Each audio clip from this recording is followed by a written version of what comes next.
नमस्कार, जय हिंद दोस्तों। मैं आपका दोस्त शुभम गिरी आप सभी लोगों का हार्दिक स्वागत करता हूं अपने YouTube channel study with Shubham Giri में। दोस्तों, मेरे जितने भी भाई बहन हैं वो थंबनेल और टाइटल देख करके समझ गए होंगे कि हम मेनली 3 इशू पर बात करने वाले हैं। एक कट ऑफ डेट इशू के ऊपर जिनको रिजेक्ट किया गया है, पीएच कैंडिडेट जो हमारे रिजेक्टेड भाई बहन हुए हैं, और तीसरे नंबर पर जिनको SC ST OBC CR EWS certificate के आधार पर रिजल्ट किया गया है। तो दोस्तों, हमें हमारा न्याय जो अब मिलेगा वो नेक्स्ट से तो हमारी सारी उम्मीदें ख़त्म हो चुकी हैं और हमारे पास जो अब अंतिम रास्ता बचा है वो बचा है कोर्ट का। ठीक है, और हम सभी लोग कोर्ट केस की तैयारी कर रहे हैं। और अभी जो सामने निकल कर के जो बात आई है वो आई है कि 2 केस की तैयारी चल रही है। एक तो 2 जगह केस की तैयारी मेनली चल रही है, बाकी अन्य जगह भी तैयारी सुनने में आया है हो रही है। राजस्थान में भी तैयारी चल रही है, मगर मेनली अगर देखा जाए तो दिल्ली हाई कोर्ट में तैयारी चल रही है केस की, और दूसरी तैयारी चल रही है इलाहाबाद कोर्ट की। तो जितने भी मेरे भाई बहन हैं वो जो दिल्ली और इलाहाबाद में केस करने की जो लोग तैयारी कर रहे हैं, आप सभी लोगों को मैं अग्रिम बधाई देता हूं, और आप सभी लोगों की हिम्मत को भी मैं दाद देता हूं कि आप लोगों ने हिम्मत दिखाई और आप लोग केस के लिए रेडी हुए। और जितने भी लोग कैंडिडेट ऐसे हैं जो अभी तक ना किसी ग्रुप में ऐड हुए हैं और ना ही उनको यह जानकारी नहीं है कि कहाँ से ऐड हो क्या है, तो वो लोग बताएंगे तो मैं आप सभी लोगों को उन ग्रुप्स में ऐड करने की पूरी कोशिश करूँगा कि जो हमारे कट ऑफ डेट इशू वाले भाई बहन हैं। और मेनली ये 3 ग्रुप दोस्तों अलग अलग हैं। कट ऑफ डेट का मैटर अलग है, मैं पहले ही बता दूं, ये अलग केस होगा। जो मेरे पीएच भाई बहन हैं यानी जो हैंडीकैप्ड हैं उनका केस अलग बनेगा, वो अलग टाइप का केस है। और तीसरे नंबर पर जो SC ST OBC EWS जिन भाई बहनों ने अपना जमा कर दिया मगर फिर भी उनको रिजेक्ट किया गया है, तो उनका मैटर अलग है और उनका केस अलग होगा। ये तीनों ही अलग केस बनते हैं। तो इसमें अगर सबसे पहले हम कट ऑफ डेट के ऊपर बात करें तो इसमें 2 केस की तैयारी चल रही है, एक दिल्ली में, एक इलाहाबाद में। तो आप सभी लोग जहाँ पर भी आपको कंफर्टेबल लगे, दिल्ली या इलाहाबाद, मैं ये नहीं कहता आप कहाँ पे जुड़ना चाहते हो, जहाँ इच्छा हो वहाँ पर आप जुड़ें।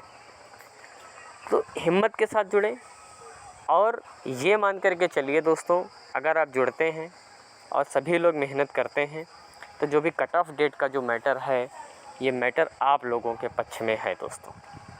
क्योंकि इन्होंने सबसे बड़ी गलती तो ये की है, जो 50 से अधिक लोगों को जो इन्होंने नियुक्ति दे दिया ना, अपॉइंटमेंट दे दिया, उन्होंने ज्वाइन भी कर लिया।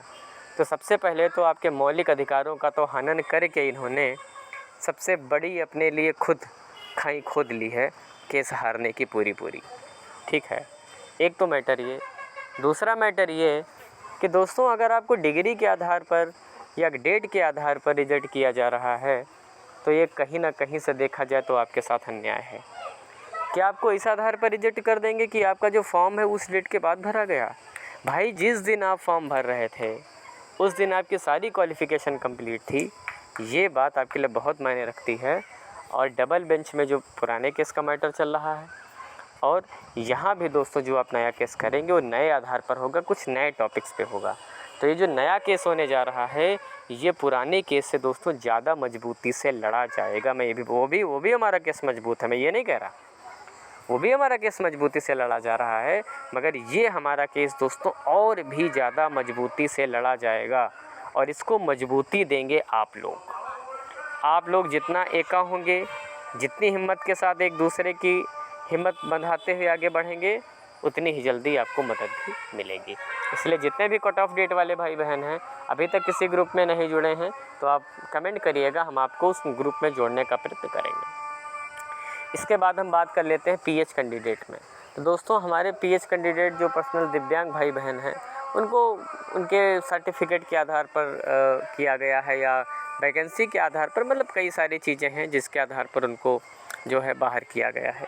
तो भाई, सबसे पहले तो आप लोग दोस्तों कमिश्नर सर से अपॉइंटमेंट लेकर के मुलाकात करने की कोशिश करें। अगर वो मुलाकात करते हैं और आपकी बात को सुनते हैं तब तो ठीक है, और अगर वो नहीं सुनते हैं तो आप लोग दोस्तों कोर्ट में जाएं और अपनी लड़ाई लड़ें। ठीक है, क्योंकि नौकरी वही पाएगा जो लड़ाई लड़ेगा, ये भी याद रखिएगा। और हिम्मत किसी को नहीं हारनी है, जीतेगा वही जो लड़ेगा। और जो नहीं लड़ेगा वो नहीं पाएगा। एक कहावत तो सुनी है ना, जो सोवत है वो खोवत है, जो जागत है वो पावत है। ठीक है, तो जागने से तात्पर्य लड़ने से है। आप लड़िए, हम आपके साथ खड़े हैं। इसके बाद नंबर 3 पर बात कर लेते हैं SC ST OBC EWS। इनके में दोस्तों मैटर देखने को ये मिला है कि इनका पहली चीज़, अगर किसी लिस्ट में नाम आया, इनसे एक डेट दे दी गई कि इस डेट तक आप अपना जो ही सर्टिफिकेट है कैटेगरी जमा कर दीजिए। तो हमारे भाई बहनों ने भाई सर्टिफिकेट जमा भी कर दिया, फिर भी इन्होंने रिजेक्ट किया। और बहुत सारे मेरे भाई बहन ऐसे हैं जिनके पास रिसीविंग भी है, उन्होंने नेक्स्ट जा कर के जमा किया है। तो ये सबसे बड़ा पॉइंट है आपके लिए। ठीक है, तो आप लोग दोस्तों सबसे पहले कमिश्नर सर से मिले, बोले कि सर हमने सबमिट कर दिया, हमारे पास रिसीविंग है ना। तो मेरे ख्याल से आपका मुद्दा वहीं पर हल हो जाएगा। लेकिन अगर वहाँ भी अगर ये आपकी सुनवाई नहीं करते हैं तो आप लोगों का भी दोस्तों ग्रुप बना हुआ है, आप सब लोग उससे जुड़ करके और न्यायपालिका की शरण में जाएं। हमारी न्यायपालिका हमारे साथ न्याय करेगी, अन्याय नहीं करेगी। ठीक है, नेक्स्ट की जो निरंकुशता है उसको समाप्त करेगी और हम सभी लोगों को नौकरी मिलेगी, ये मुझे आशा ही नहीं पूर्ण उम्मीद है। ठीक है, तो हम दोस्तों भर्ती की शुरुआत से ही लगातार आप सभी लोगों का सपोर्ट कर रहे हैं। आशा और उम्मीद है आप भी हमारा सपोर्ट करेंगे और हमारे चैनल को ज़रूर सब्सक्राइब करेंगे। और दोस्तों बेल आइकन को तो ज़रूर प्रेस करिएगा, ताकि जैसे ही कोई मैं आपके इशू से रिलेटेड वीडियो डालूँ तुरंत आपका मेरा नोटिफिकेशन आपको मिल जाए। ठीक है, तो दोस्तों अभी तक की वीडियो में इतना ही रखते हैं और उम्मीद है आप जागेंगे भी और अपनी लड़ाई भी स्वयं लड़ेंगे। और जैसे ही कोई नई जानकारी आएगी हम तुरंत उपस्थित होंगे आपके सामने एक नई वीडियो लेकर के। तब तक अपना ख्याल रखिएगा और मेरे साथ बोलिए जय हिंद, जय भारत।